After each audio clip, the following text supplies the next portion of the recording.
Buen día, les habla la licenciada Norma Cala. Vamos a iniciar con este taller de bioseguridad y gestión de residuos sólidos. Están silenciados los micrófonos de momento, finalizada la primera exposición que está relacionada con la bioseguridad, vamos a activar nuevamente los micrófonos. Entonces, yo voy a pasar aquí a la doctora Jimena Martínez. Ella es la responsable del Laboratorio Departamental de Referencia. Ella nos va a hablar sobre bioseguridad. Y en la segunda parte, mi persona va a hablarles sobre gestión de residuos sólidos. Entonces, vamos a dar inicio.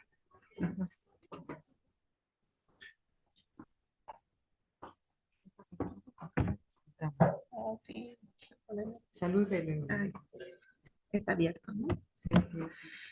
Muy buenos días a todos los que están conectados para participar en este curso que, bueno, se realiza, ¿no? Con una periodicidad de 2 veces aproximadamente por gestión y que me parece que es muy importante porque a veces, ¿no? Nosotros vemos que nuestras tareas diarias son tan repetitivas que a veces vamos dejando de lado algo tan importante como son las normas de bioseguridad y que debe ser el la principal tarea en nuestro desempeño de funciones en la atención de centros de salud, en la atención a pacientes y asimismo como en nuestras tareas diarias, ¿no? Durante estos procedimientos.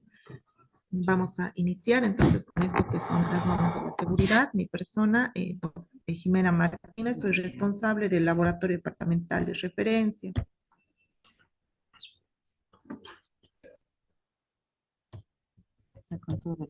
Ahora sí. Con este.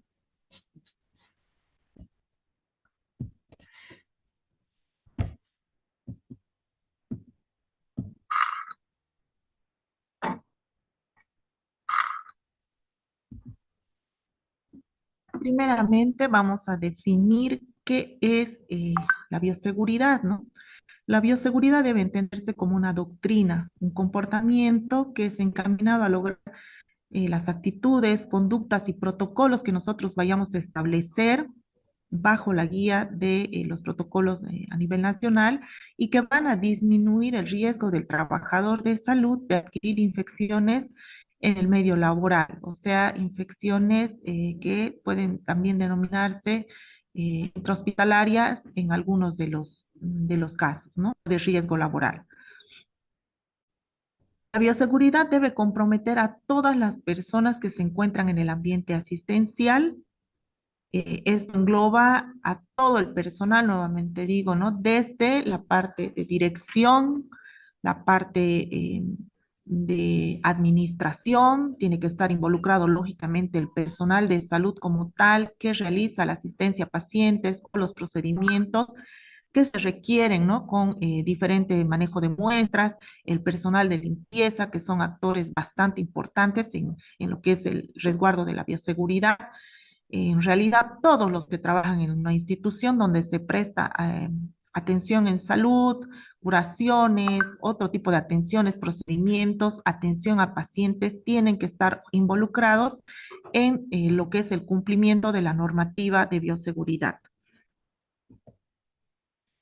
¿Cuáles son estas normas de cumplimiento que son individual, general, que engloba la bioseguridad? En primer lugar está el cumplimiento del principio de universalidad. Estarían las normas de higiene personal, el uso de equipo de protección personal, que es también conocido como EPPs, el correcto lavado de manos, las barreras biológicas, la participación en programas de salud ocupacional y la correcta o adecuada eliminación de los residuos sólidos infecciosos que son generados en estos centros asistenciales. ¿A qué nos referimos cuando decimos principio de universalidad? En este punto vamos a considerar que todos los pacientes, independientemente del diagnóstico que tengan al ingresar al establecimiento de salud, hospital, consultorio, clínica, etcétera, deben ser considerados en una primera instancia como potencialmente infecciosos, por lo cual se deben tomar las precauciones necesarias para prevenir que ocurran algunas transmisiones, ¿no? De enfermedades sobre todo. El número dos,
Ya está.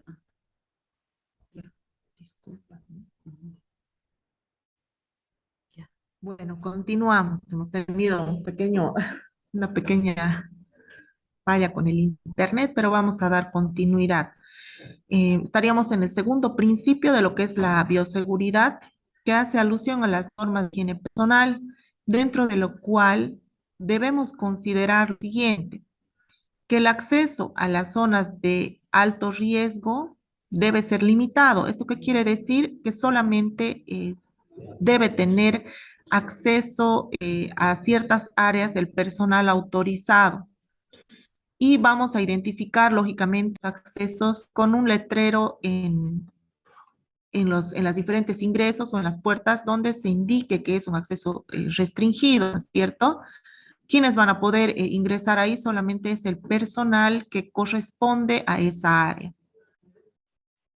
No se debe beber, fumar, comer, manipular otros objetos dentro de nuestro servicio de asistencia y menos aún cuando ya estamos con los guantes puestos. El cabello siempre debe estar recogido y debe estar también cubierto por un gorro, ¿no es cierto? Las uñas tienen que estar bien cortadas, libres de heridas, y ahí tenemos algunas cortaduras, heridas y demás, ser estas cubiertas antes de incluso ponerse el guante. Es recomendable no utilizar maquillaje dentro de las áreas donde hay alto y mediano riesgo debido a que estas partículas pueden servir de superficie de contacto y adhesión para ciertos microorganismos.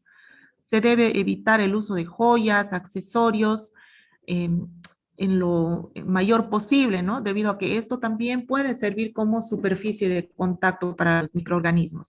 No se deben guardar los alimentos en los estantes o los refrigeradores que son propios del establecimiento de salud. Debemos tratar de tener un área reservada para guardar, ¿no? Nuestras pertenencias o alimentos que no debe ser compatible o con nuestras áreas donde realizamos asistencia a pacientes.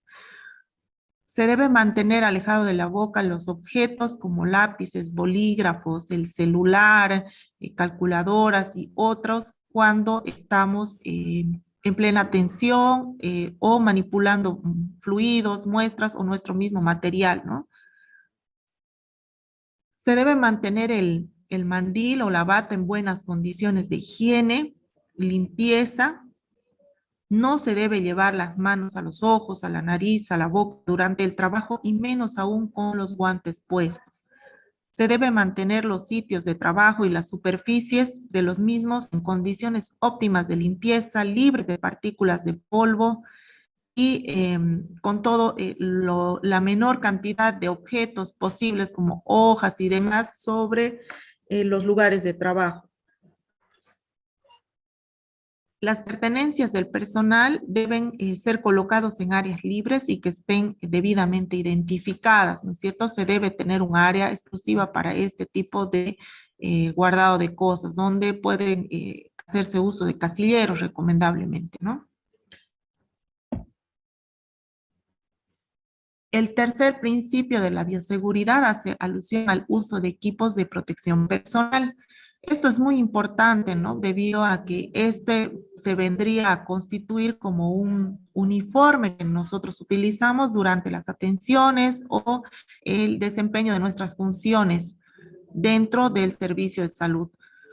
El uso adecuado del equipo de protección personal debe estar constituido por lo siguiente: guantes que van a ser elegidos de acuerdo a la atención que nosotros o procedimientos que realizamos, las mascarillas o barbijos que también son de acuerdo al requerimiento y de acuerdo al área donde nosotros vamos a estar desempeñando funciones, las batas o mandiles, gorros, lentes y ahora un componente muy importante que hemos visto la necesidad imperiosa de usarlo ahora después de esta pandemia, ha sido la máscara o protector facial que anteriormente era muy poco utilizada.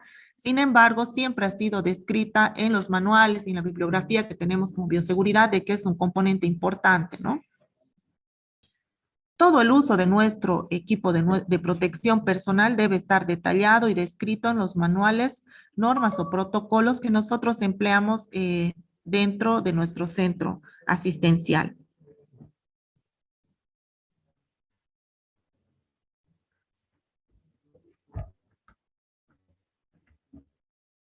Ay, el cuarto, ¿cuál era?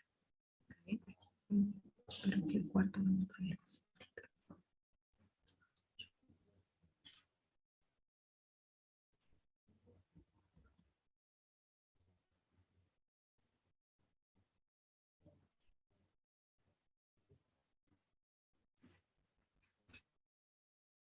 En esta diapositiva podemos observar las diferentes características y las recomendaciones para los guantes, ¿no? El uso de guantes es obligatorio para la protección de las manos frente a la exposición a diferentes materiales biológicos, productos químicos o también el contacto directo con la atención a pacientes.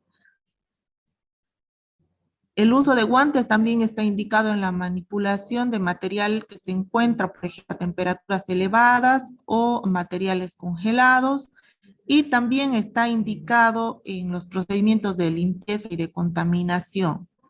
Las características para estos procedimientos en los guantes siempre va a ser diferente, ¿no es cierto? Vamos a tener guantes que son indicados para la atención a pacientes y otro tipo de material en los guantes cuando vamos a manipular, digamos, material que está con temperaturas superiores. Y también es diferente, lógicamente, el guante que se utiliza para los procedimientos y tareas de limpieza.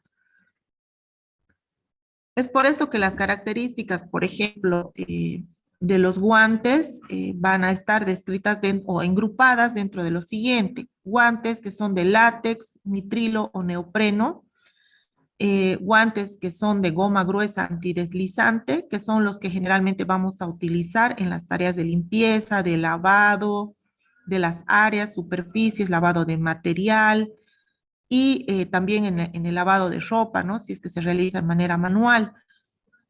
Y está por otro lado los guantes que son de material que son exclusivos para resistir altas temperaturas, ¿no? Esto generalmente para manipular objetos que son sometidos a esterilización a altas temperaturas. ¿Cuáles son las recomendaciones para el uso de guantes? Los guantes deben ser, lógicamente, en la atención de pacientes de uso desechable, ¿no? Una vez que el guante ya, digamos, está contaminado, se debe efectuar el cambio de manera inmediata para evitar transmitir, ¿no es cierto?, posibles infecciones de un paciente a otro. Estos guantes desechables generalmente son de látex, de nitrilo o vinilo. No se debe abrir las puertas, manipular las perillas de las puertas, contestar teléfonos y tocar otras superficies, como por ejemplo uso de las computadoras, el llenado de las historias cuando estamos con los guantes puestos de la atención a pacientes o de la manipulación de muestras. No se deben guardar los guantes en el bolsillo del guardapolvo. Se podía observar anteriormente, ¿no? Hace algunos años, que cuando uno iba a recibir a veces atención, el operador sacaba los guantes del bolsillo. Entonces, esto está totalmente contraindicado para ambas partes, tanto para la atención al paciente como para la seguridad del operador. No se deben utilizar guantes que no están en buen estado, o sea, guantes que están rotos, contaminados, se los debe desechar inmediatamente. Los guantes son para uso exclusivamente dentro de los servicios asistenciales. ¿Qué quiere decir esto? Que si nosotros estamos realizando algún procedimiento y estamos con los guantes puestos y se nos llama, digamos, a salir o algo, a realizar otra tarea de manera urgente, primeramente debemos retirarnos los guantes debido a que estos pueden servir de transporte, ¿no es cierto?, de microorganismos y vamos a ir contaminando todas las superficies y los ambientes a donde nos vayamos a dirigir con estos guantes puestos. No se debe llevar a las manos hacia la región del rostro, boca, ojos, nariz, cuando estamos con los guantes puestos. Y los guantes para procedimientos invasivos que van a ser procedimientos quirúrgicos, por ejemplo, deben ser netamente estériles indicados para este tipo de atenciones.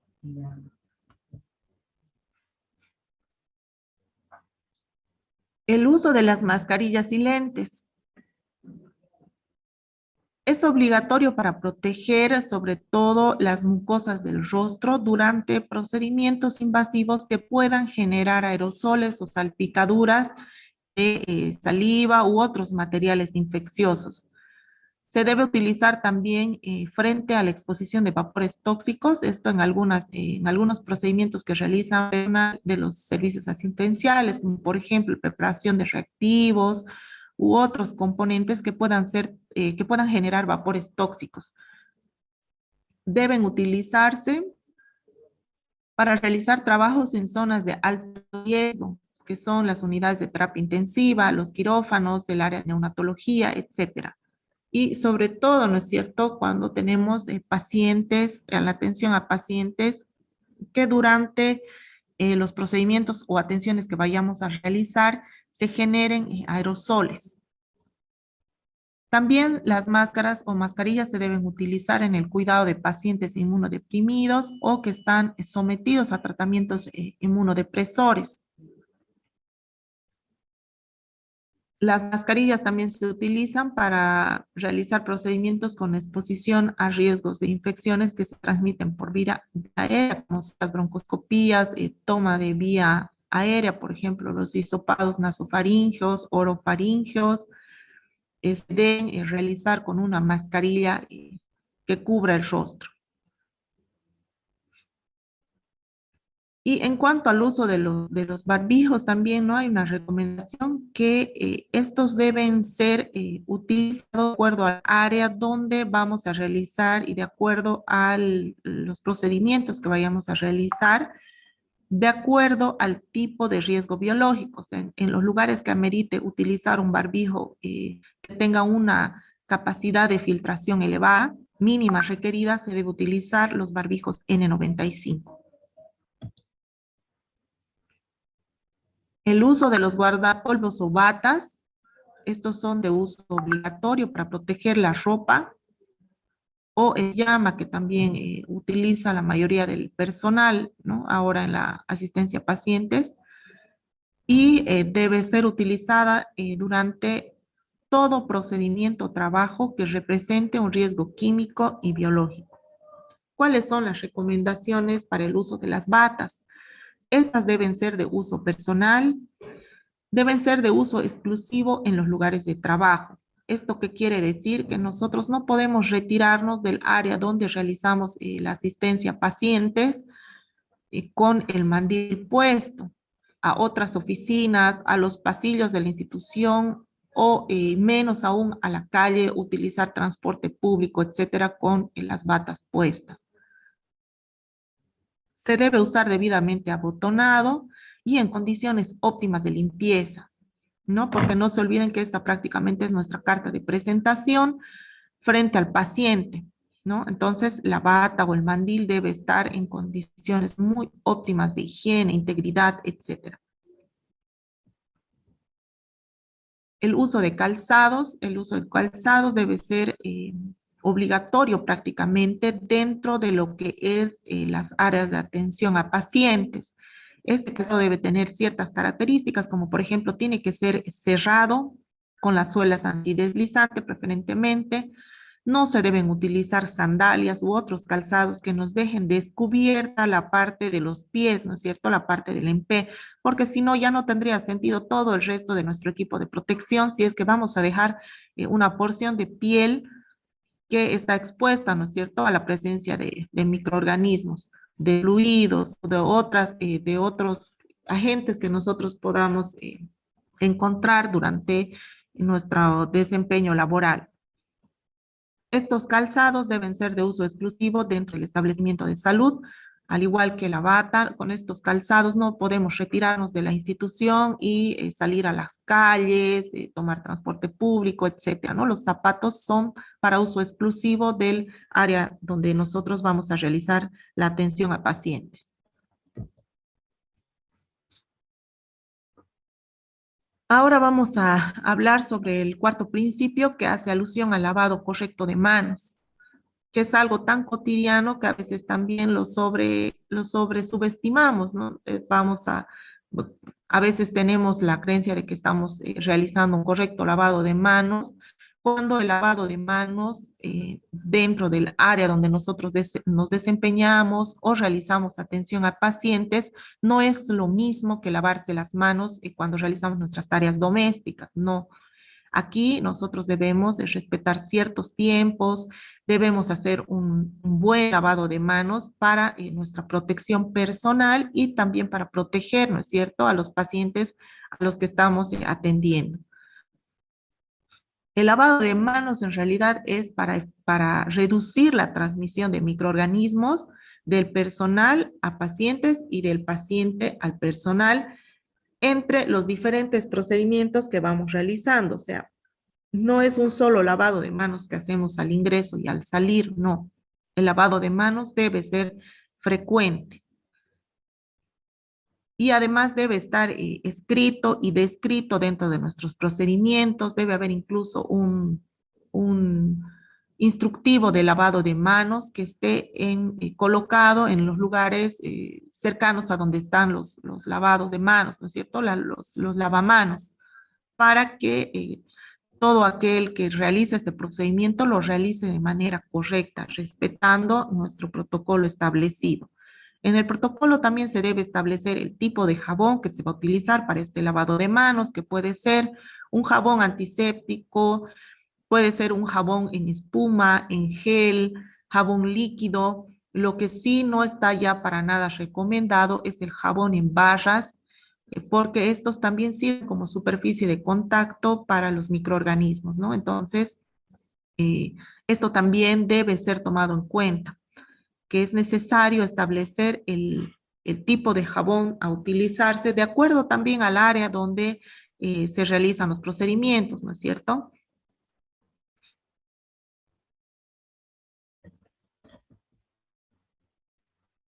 En cuanto al quinto principio que hace alusión a las inmunizaciones, que son las barreras biológicas o vacunas que el personal de salud debería tener, ¿no es cierto?, de manera prácticamente voluntaria, obligatoria, porque si bien es cierto, no se puede obligar a nadie a recibir una vacuna, sin embargo, esta persona tiene que tener amplio conocimiento de cuáles son los riesgos a los que se expone durante la atención a pacientes y sería oportuno también, ¿no? En caso de que hay personal que renuente a las vacunas, debería ir un documento en su carpeta en el cual ellos realizan este tipo de declaración firmada, ¿no es cierto? En el cual no aceptan las vacunas, porque los carnets de las vacunaciones que recibe el personal tienen que estar registrados y archivados en el file personal de cada uno de los funcionarios que están inmersos en la atención a pacientes. Para decidir qué tipo de vacunas se deben realizar, primeramente se evalúan los riesgos por área, ¿no es cierto? Un administrativo, por ejemplo, no va a tener el mismo riesgo laboral que un personal de limpieza o que un médico. ¿Y el médico en qué áreas? Un médico que realiza una atención solamente a consulta externa no va a tener el mismo riesgo laboral que un médico que realiza procedimientos invasivos o quirúrgicos. Entonces, todo esto lo tiene que valorar su comité, ¿no es cierto? Y lo tienen que describir en sus protocolos, en sus manuales.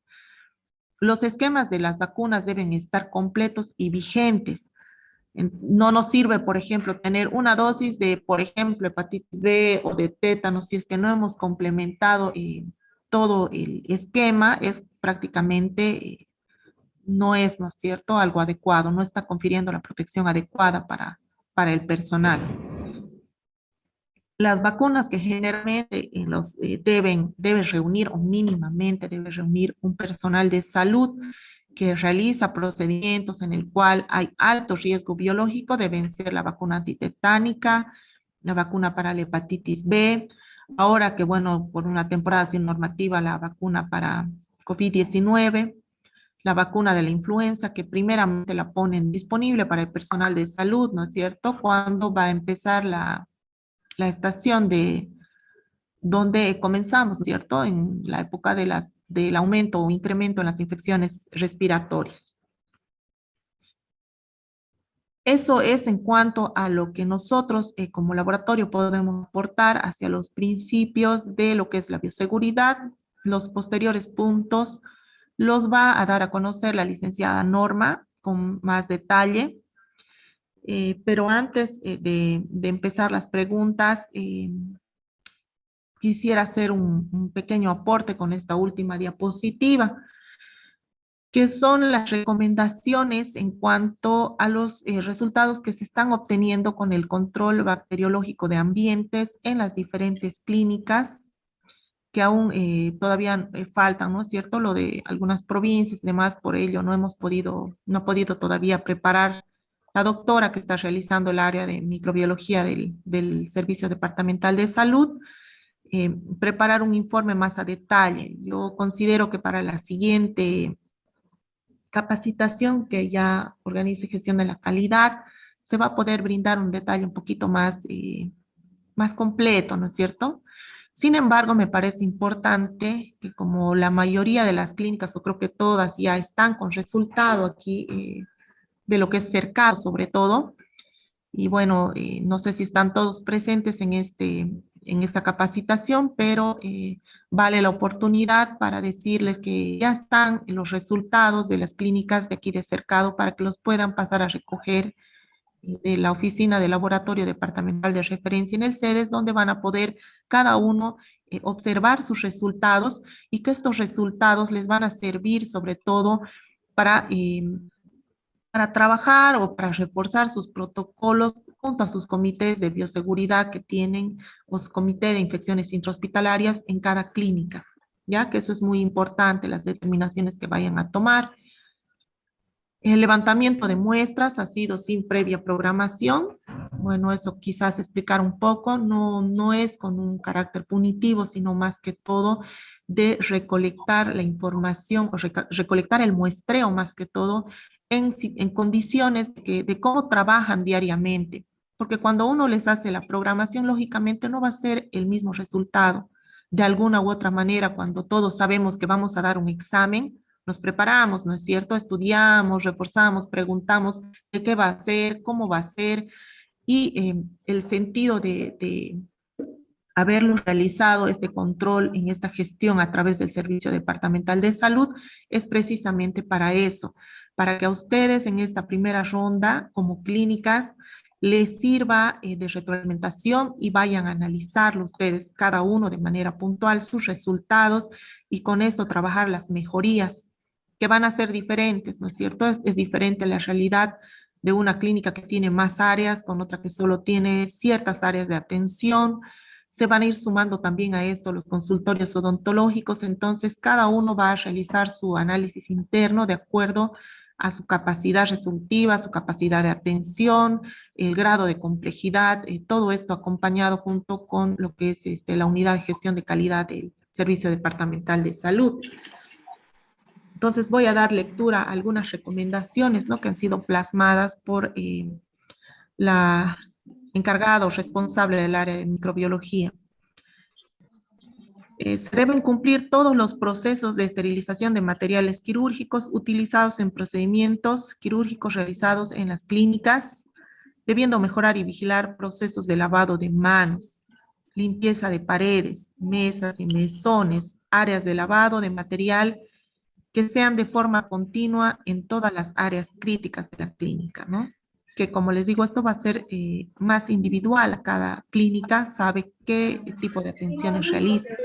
Y en los reportes van a ir detallado por área, donde han sido levantadas las muestras para que ustedes puedan tomar a pertinencia las conductas a seguir y ver dónde deben reforzar más sus tareas de limpieza y desinfección. Mejorar la limpieza en las áreas de recepción y atención de limpieza. Esto debe ser de manera permanente para evitar posibles contaminaciones en las operaciones de limpieza. Haciendo un poquito de...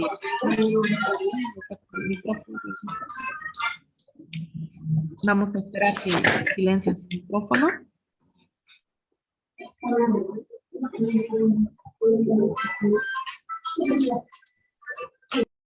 No, ahora sí. Bueno, en este punto podemos hacer alusión a que muchas veces como comités o como personal mismo inmerso dentro de la atención, nos concentramos mucho en qué áreas, quirófano, UTI, como las que llamaríamos las de alto riesgo, y eso está bien.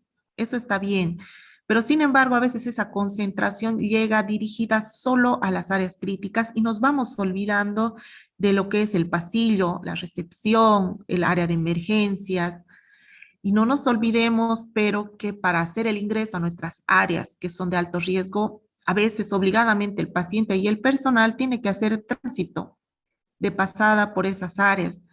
Entonces, a veces al descuidar un área para fortalecer solo otro, va a generar a que pongamos en riesgo todo nuestro protocolo de alta seguridad que le dedicamos a nuestros quirófanos y otras áreas, ¿no es cierto? Entonces, todas las áreas, eso tiene que quedar bien claro, bien establecido.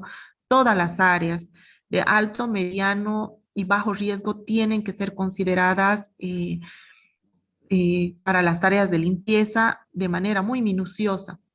¿Ya? Porque si no, si descuidamos, como les digo, un área nos puede generar como contaminante esa misma área a nuestras áreas de alto riesgo, áreas críticas.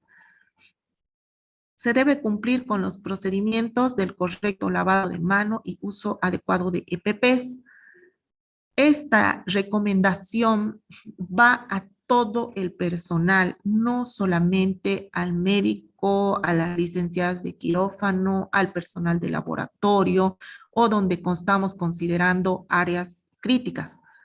Estos procedimientos de correcto lavado de manos, uso adecuado de EPPs va dirigido a todo el personal que realiza su ingreso a las áreas llamadas críticas. Y dentro de esto hay un personal que a veces lo dejamos de lado y es alguien muy importante que son los trabajadores manuales de limpieza. Por ahí el médico sí cumple muy bien, las licenciadas cumplen muy bien, los bioquímicos cumplen muy bien, pero estamos dejando, digamos, que el personal de limpieza se atienda prácticamente solo o no haya una supervisión adecuada para ver cómo está entrando, si los calzados que está utilizando al ingreso están limpios, si el material de limpieza con el que está entrando a limpiar es óptimo, está en condiciones óptimas, si la preparación de desinfectantes es la correcta. Entonces, de esto se trata el control microbiológico, de ir viendo dónde están las falencias y de que como centro cada uno vaya creando sus propios instrumentos de control, que con eso también se van a ayudar, ¿no es cierto?, a ver dónde está dónde necesitan mayor refuerzo, mayor explicación. Entonces, esto es un trabajo mancomunado donde todos debemos estar involucrados, ¿no es cierto? Como uno de los principios de universalidad que lo decía, todo el personal tiene que estar involucrado dentro de lo que es la bioseguridad, porque si solo vamos a trabajar con un pequeño equipo, difícilmente vamos a lograr, ¿no es cierto? Lo que estamos buscando en cuanto a la ausencia de microorganismos patógenos dentro de nuestros establecimientos de salud. Otra recomendación, se debe entrenar y capacitar en forma permanente a todo el personal de la clínica en desinfección de espacios físicos, así como la decontaminación y eliminación de material y áreas donde se realizan procedimientos. Nuevamente ahí solamente recalcar que todos deben estar involucrados y no dejemos de lado también a actores tan importantes como son los personales que realizan la limpieza y de contaminación, que es bastante, digamos, un punto crítico. De ellos prácticamente también depende una parte en el éxito de estos, del cumplimiento de estos protocolos. Se debe cumplir con las instrucciones del fabricante en cuanto a la preparación y uso de antisépticos y desinfectantes establecidos por la institución. Aquí ya cada uno, digamos, tiene sus propios protocolos, algunos hacen contratación externa para el tema de limpieza y demás. Sin embargo, alguien debe monitorear como componente de la clínica si es que se está dando cumplimiento a este punto, ¿no es cierto? Que si están cumpliendo con las concentraciones y los antisépticos que se están utilizando son los recomendables para cada área, ¿no es cierto? Porque no nos olvidemos de que dentro de las clínicas tenemos diferentes áreas de atención y ahí van las áreas de alto, mediano riesgo, ¿no es cierto? Entonces, también va a depender de eso, de que se esté cumpliendo con todo, con cada uno, con las características que requiere cada una de estas áreas al momento de la limpieza y del lavado. El área de recepción y la atención se debe realizar una limpieza continua, nuevamente se repite, ¿no? Usando los antisépticos establecidos por la institución. Si bien a veces no se denominan áreas críticas al área de recepción, eh, quizás algunas oficinas administrativas, sin embargo, en la recepción nuevamente hago hincapié de que la mayoría de los centros tiene esta área al ingreso.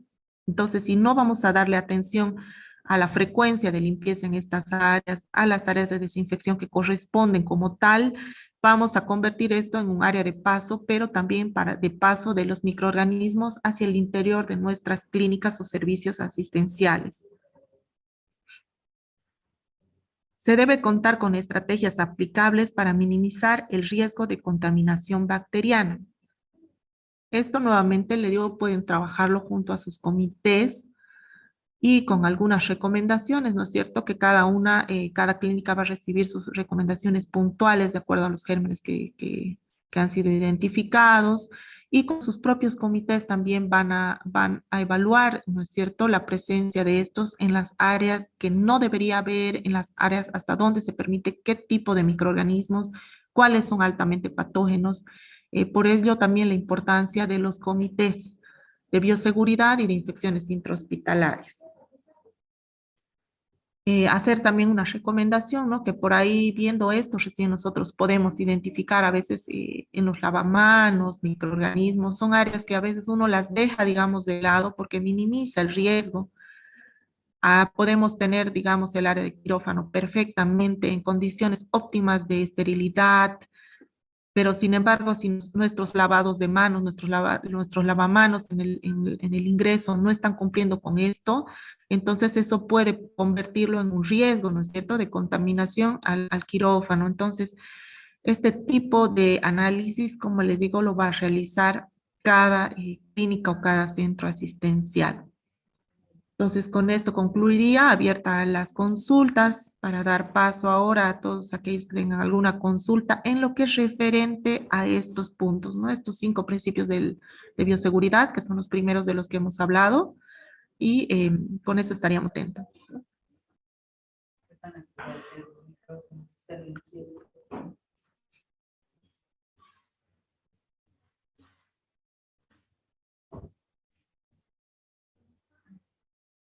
Invitarles a preguntar. Ah, no hay preguntas. Creo. Sí, si es que tuvieran alguna pregunta.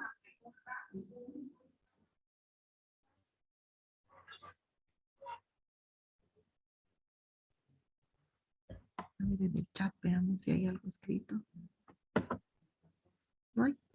Buen día, doctora. Sí, adelante. Hola, buen día. Sí, usted ha tomado en cuenta un aspecto muy importante en que a veces dicen, la bioseguridad es solamente para el personal de limpieza. Y eso es al contrario, es desde, pues se podría desde la MAE hasta lo último.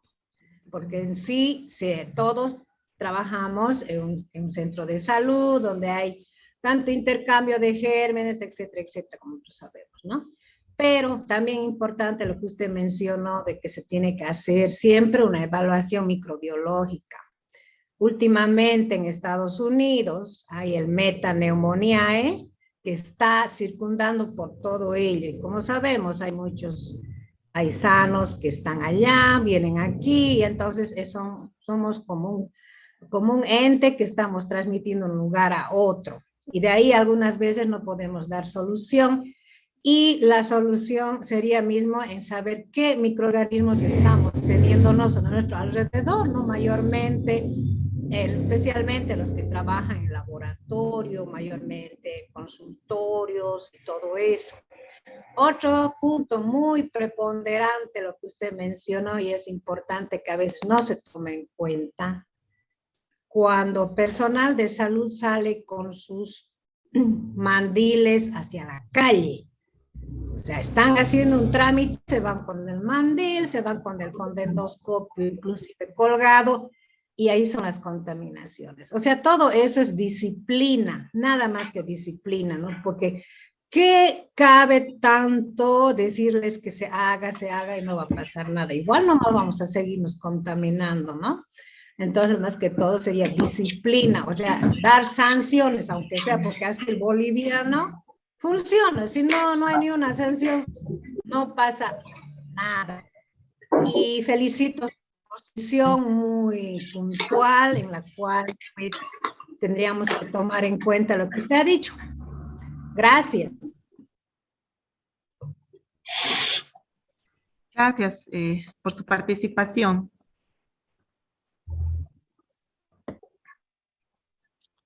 Hola, buenos días. Yo quería hacer una pregunta.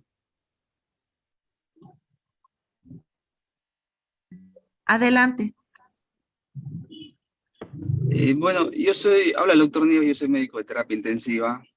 Este, eh, Quería preguntarle acerca de la ropa o la vestimenta que se le hace poner a los familiares cuando ingresan a una unidad cerrada, a una unidad crítica.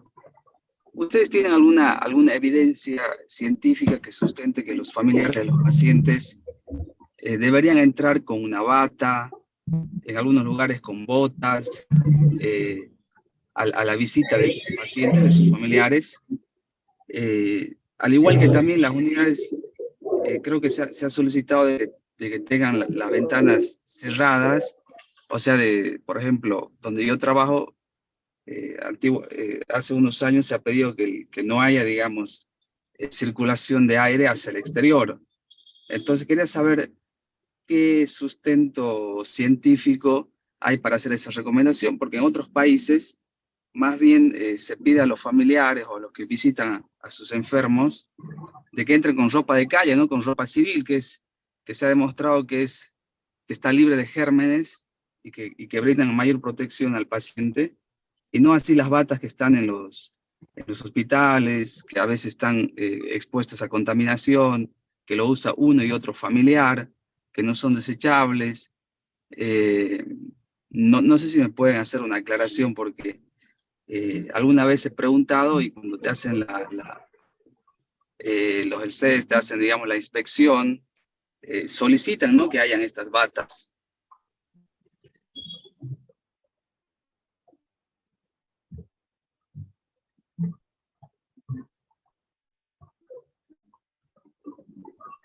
Bueno, respondiendo algo quizás, doctor, ¿no? para empezar, las unidades de terapia intensiva son áreas restringidas, ¿no es cierto? Altamente restringidas, lo diríamos así, porque de todos los servicios creo que tiene una atención intrahospitalaria, es la que menor, eh, ¿cómo le puedo decir? Menor ingreso a particulares se debería permitir. Ese sentido, digamos, cada centro, cada servicio puede establecerlo en su protocolo, las frecuencias, el uso, por ahí de repente colocar el tema de uso de bata desechable, pero sí es importante que utilicen algún tipo de protección para ambas partes, como le digo, a veces en la bioseguridad generalmente esto va y viene. ¿A qué me refiero con esto? En que la bioseguridad no solo es para protegerme yo como operador en salud, como médico, como bioquímico, como enfermera. La bioseguridad también es para proteger al paciente, proteger al que no es paciente y que, digamos, estaríamos hablando ahí de la sociedad prácticamente.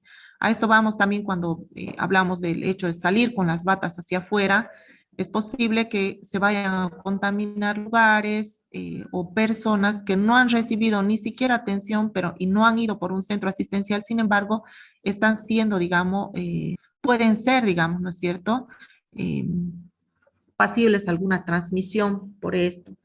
En ese sentido, doctor, usted como médico terapista, ¿no es cierto?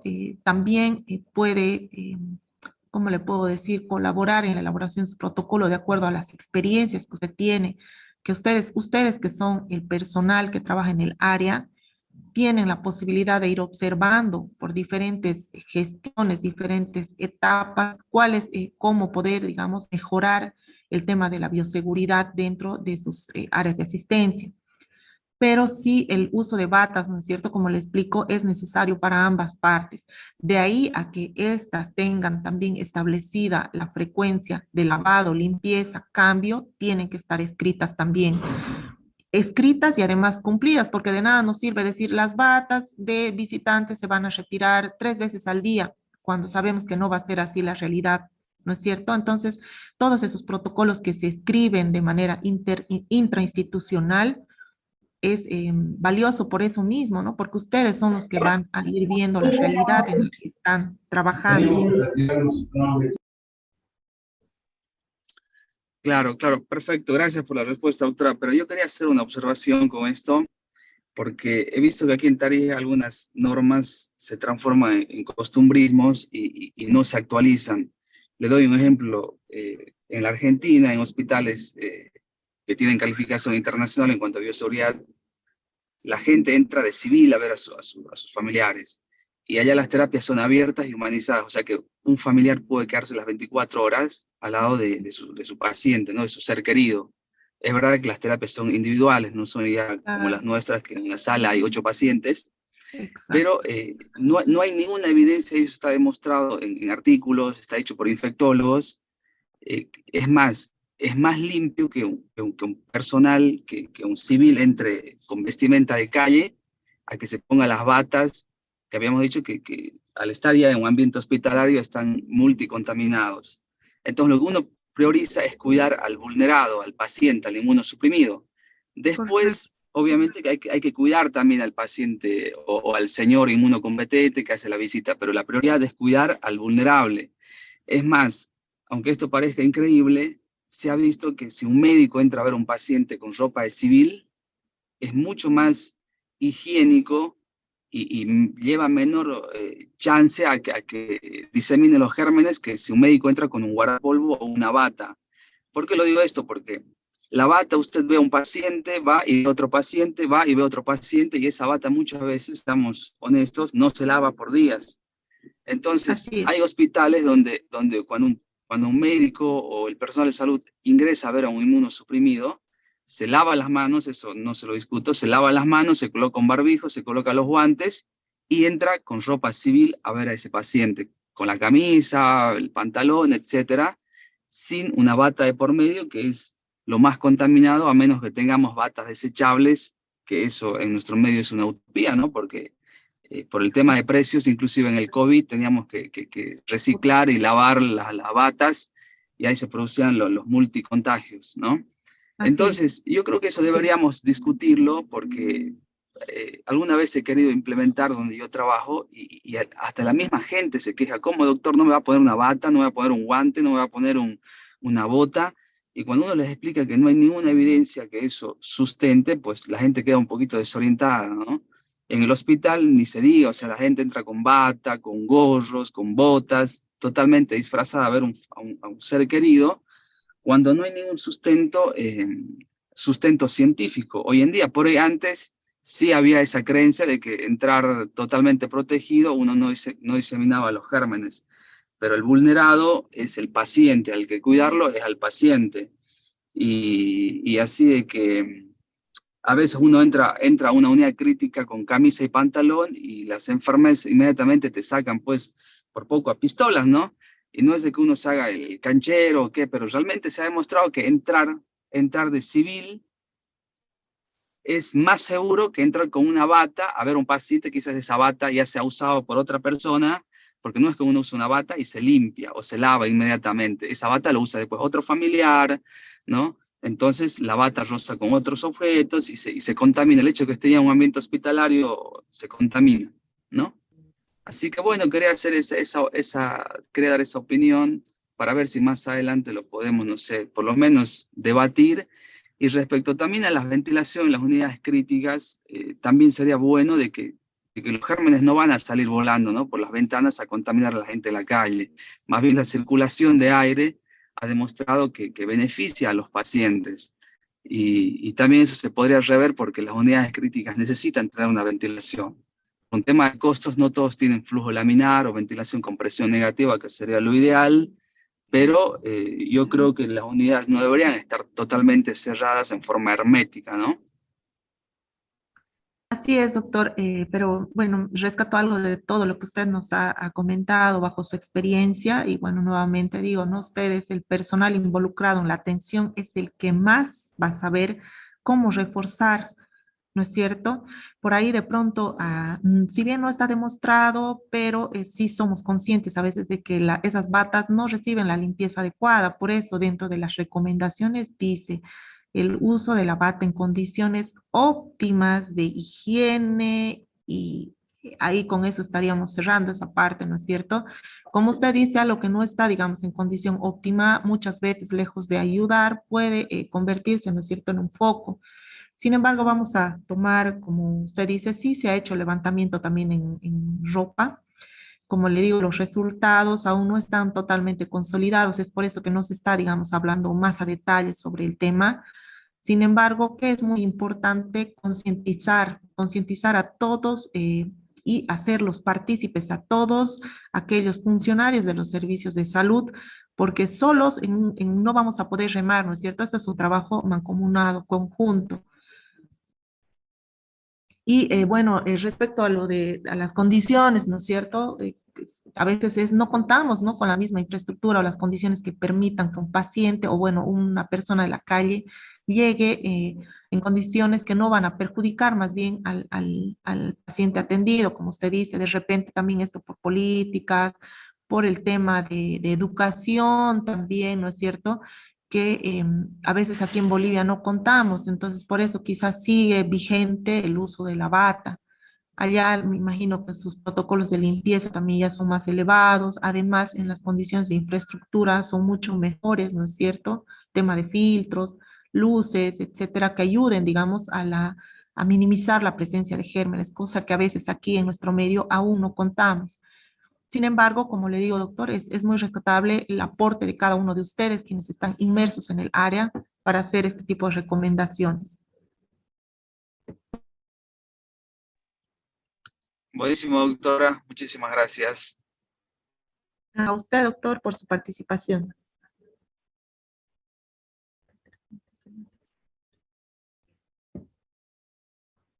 Hay una pregunta aquí en el chat, dice, sobre el uso de los detergentes en la sala de recepción.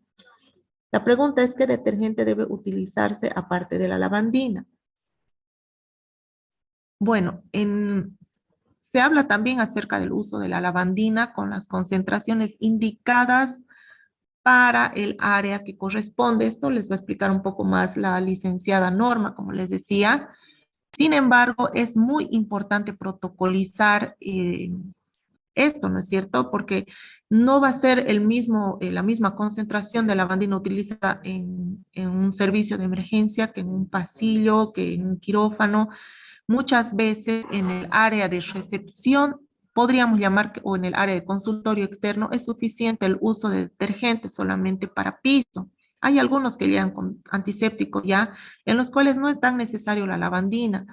No nos olvidemos también que si bien el hipoclorito es excelente y cubre con todo para el tema de reducir la presencia o si no eliminar la presencia de la mayoría de los gérmenes o microorganismos que existen, eh, también vamos a ver el impacto, ¿no es cierto?, en el medio ambiente. Es por eso que es muy urgente optimizar su uso y no utilizarlo de manera indiscriminada con las mismas proporciones en diferentes áreas bajo el título de que es servicio de salud y todo tiene que ser.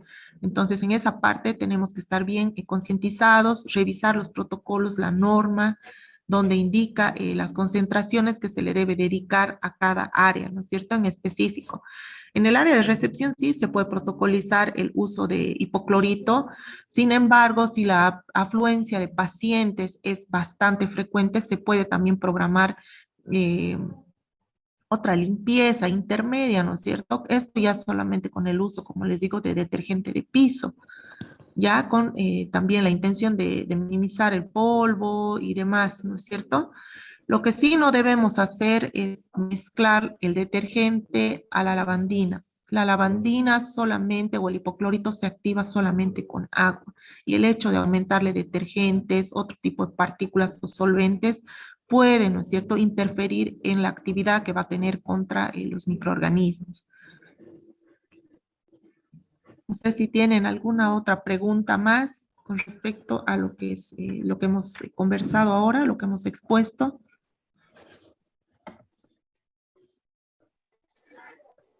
Buenos días. Adelante. Tengo una consulta. Eh, como sabemos, a partir del tiempo de la pandemia, se han implementado otros tipos de desinfectantes aparte de la lavandina, ¿no? Como el amonio cuaternario y otros productos que han salido al mercado por el tema de la pandemia. Por ejemplo, sabemos que la lavandina, los quirófanos, si bien cubre, como usted dice, todas las áreas y es garantizado, es corrosivo para los equipos, en el área de terapia intensiva, incluso en su concentración, ¿no? Que se hace, que tiene ya instruido, por ejemplo, en mi caso, nos terciarizamos la empresa de limpieza. Pero si bien nosotros queremos cambiar el otro tipo de detergente, por ejemplo, otro tipo de antiséptico, como ser el amonio cuaternario, hay una composición, hay una fórmula y se puede suprimir la lavandina por este producto. Pueden hacer el uso de otro tipo de agentes de contaminantes y en cada uno de ellos en la presentación llega contra qué gérmenes cubre, cuáles son los requerimientos según su área, ¿no es cierto? Y también llega ahí el modo de prepararlos y las concentraciones indicadas, ¿no es cierto? Teniendo en cuenta que esos antisépticos sí ya van más dirigidos a lo que son los ambientes que llamamos hospitalarios o de atención a pacientes. Es verdad que la lavandina, digamos, no la podemos utilizar sobre algunos equipos y demás por esta característica. Sin embargo, el amonio también tiene, ¿no? Tiene otras características también aparte de la desinfección, que también es un agente a veces corrosivo y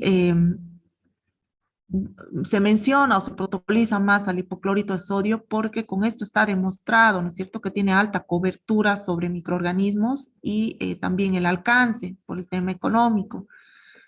En el tema de equipos y demás, se pueden utilizar lógicamente clorexidina, no sé si algunos ya lo están utilizando. Hay otros antisépticos que pueden ser, digamos, un poquito más, llamémoslo, amigables con el tema de los equipos, Nosotros aquí, por ejemplo, utilizamos también otro tipo de desinfectante en los equipos, en la superficie de equipos, porque en los interiores, por ejemplo, en el área de laboratorio, sí o sí necesitamos algo que nos cubra hasta esporas y esto es la lavandina, ¿no es cierto? Sin embargo, como usted hace mención, equipos, superficie de equipos sobre todo, pero que no entran en contacto directo con el paciente, se pueden protocolizar el uso, ¿no? de otros agentes de limpieza y minimizar la presencia de organismos con esto, de microorganismos con estos protocolos. Gracias.